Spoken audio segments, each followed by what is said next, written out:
જંગલી હાથીએ લોકોને એટલી હદે હેરાન પરેશાન કરી નાખ્યા કે છેવટે તેને ભગાડવા બીજા 2 હાથી લાવવા પડ્યા।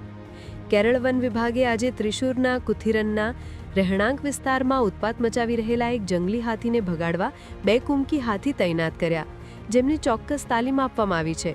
છેલ્લા 2 અઠવાડિયાથી જંગલી હાથી રહેણાંક વિસ્તારોમાં વારંવાર ઘૂસી જતો હતો, જેનાથી લોકોમાં દહેશત ફેલાઈ ગઈ હતી।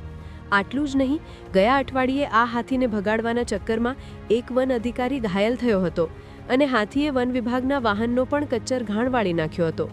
છેવટે આ હાથીને જંગલમાં પાછો મોકલવા માટે 2 તાલીમબદ્ધ કુમકી હાથી ભરત અને વિક્રમને વાયનાડના કેમ્પમાંથી લવાયા હતા। હાલ તોફાની જંગલી હાથીનો પત્તો લગાવવાના પ્રયાસો ચાલી રહ્યા છે, જે સામાન્ય રીતે રાતે રહેણાંક વિસ્તારોમાં ઘૂસી આવે છે। વન વિભાગે જણાવ્યું કે એકવાર જંગલી હાથીનો પત્તો લાગી જાય પછી તેને કુમકી હાથીઓની મદદથી બીજી વન વિસ્તારમાં પાછો મોકલવામાં આવશે।